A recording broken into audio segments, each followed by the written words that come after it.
It is a snow day for us here. We are almost completely snowed in.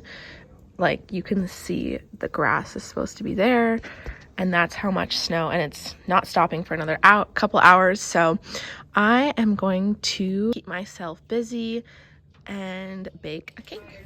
Jules is braving the winter storm. What are you doing? She likes the snow when she's out in it, but this is quite a bit of snow for her. Jules, go on. Go on. Go on. These are supposed to be steps as well.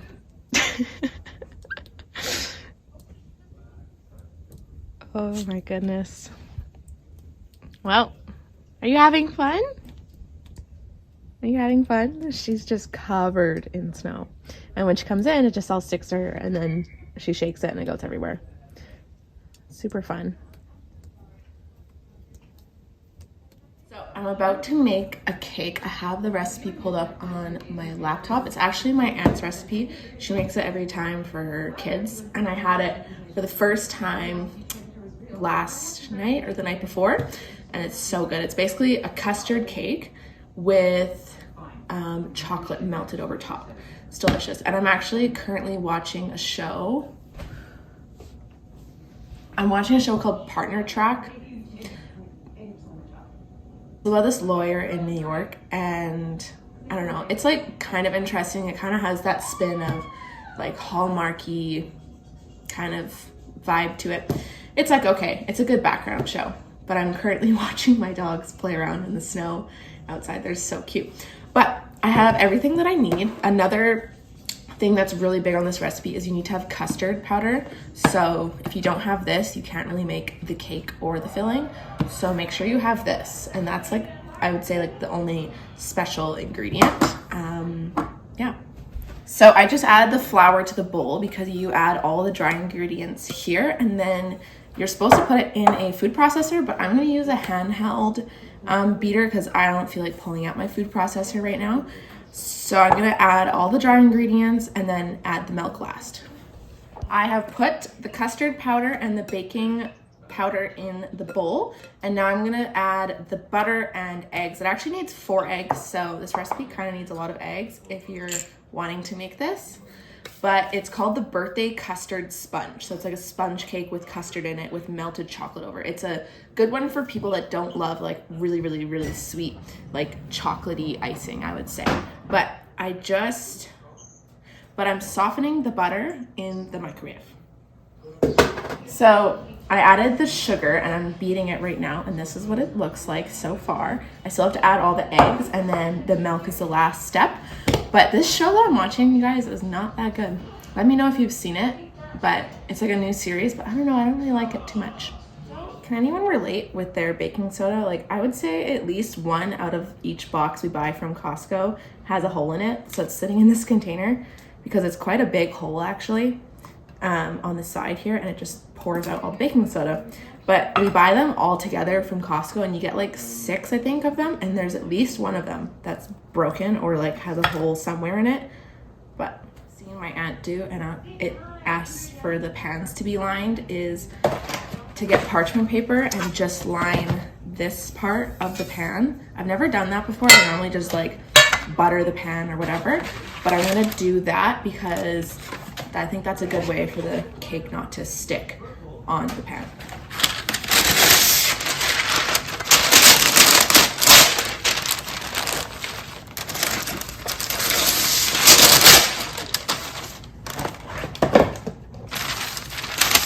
So I'm gonna go ahead and cut it into a circle to match up with this. So I cut these up, and that was definitely more tedious than I thought. My aunt makes it look so much easier, but I'm really hoping they're gonna work because, I mean, they look like they would work, right? So that was very tedious, but very, I think, gonna be worth it. And a little hack, if you cut out one, you can like measure on the other sheet if you have the same size baking pan, which you should if you're making a cake. So now I am adding 1 tablespoon of milk at a time, and so you add 1 tablespoon and then you blend it a bit, and you add about 2 to 3 tablespoons. I think I'm only gonna need 2, but we will see. And I'm currently watching my neighbor he has a quad that has a snowplow thing attachment on the front, and he's plowing our streets. So that's really nice because normally the snowplow does not come down our street. So that's great. We're going to be able to get out probably tomorrow. And it's actually supposed to rain and be minus something.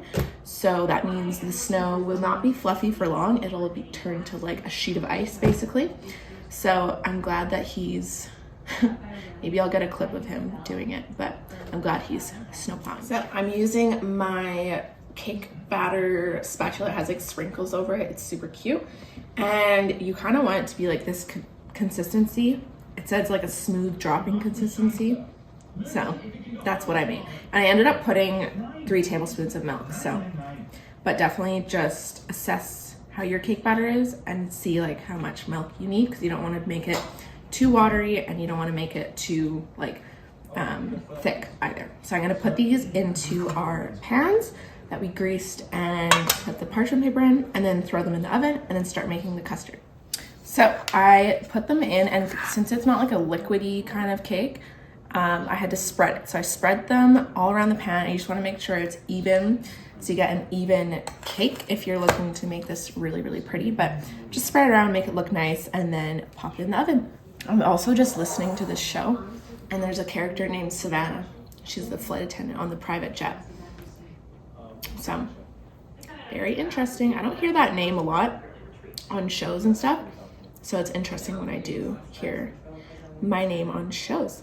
I am now moving on to the custard. So I'm gonna not melt, but soften the butter just so I can beat it. And then it asks for boiling water, a little bit of boiling water, icing sugar, and then more of the custard powder, because that's obviously an important part of this cake. So I have a funny story about icing sugar. I was one time making a recipe, and I bake quite a bit and I cook quite a bit as well. And I was making a recipe, and I think I was talking with someone or something like that, and it asked for sugar, and I put like the white regular sugar instead of icing sugar into my icing. So that obviously did not work out well for me, but funny story. And I definitely learned from that to make sure to read which kind of sugar if I'm talking to someone or doing something, because you don't want to put granulated sugar instead of powdered sugar, because that's very different. So I kind of just played around with the filling. I don't know if it's supposed to look, it doesn't look this yellow as it does on camera, but when I first added everything, it was like not a lot, and it was like too buttercreamy. So I added a little bit more butter and a little bit more icing sugar and a little bit more water. So I kind of played around with it until I kind of got the consistency I wanted. And I think this is good. And then you can also add more icing sugar if you want it less or more sweet, depending on your sweet tooth. So let's check the cakes. Oh, they actually look really good, and they smell really, really good. So I actually made butternut squash soup yesterday, and it looks more orange. It looks really brown. I don't know why it looks brown on camera, but it's so delicious. I'll link the recipe I use below because it's really easy. You just put it in a blender. So I'm gonna have that with like a slice of bread for lunch. So I just took the cakes out, and I think my the parchment paper thing worked, because it's like moving around in the thing. So it means it's not stuck to it. So that's nice, because I've definitely only had a couple of cakes stick to the pan, but I think I'll do the parchment thing from now on, because they're both like, you can see that they're not stuck to the thing. So handy. I've put the custard on, and I'm actually going to go and shovel our driveway now. But after I come back in, I'm going to melt chocolate and put it over the top. I, by accident, took it out of the pan too quick, and I put it on a rack, so that's why it has lines in it like that. But whatever, I'm making this for fun. I'm not making this for anyone's like birthday or anything like that. So honestly, as long as it tastes good, I'm fine with that. I'm getting ready to go outside to shovel the driveway, and I'm just wearing like an old hat and this jacket that's like so old.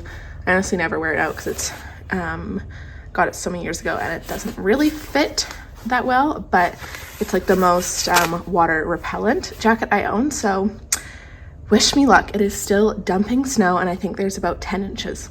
I have to shovel it. So let's get to work. Look at my car. You guys, I have to get my headphones from in there. I think they're in there, unfortunately. So I have to shovel this and then shovel our cars and then move our cars here and then shovel that. So I just finished shoveling the driveway. You guys still coming down, and my lovely neighbor was able to help me and came out with a quad. I'll insert the footage, but I'm gonna put on screen how long I was out here for, but it feels like forever, and it's still like I literally shoveled this driveway like 3 times.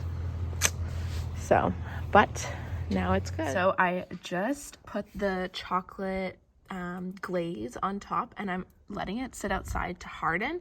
It's definitely getting some snow on it, but that's okay.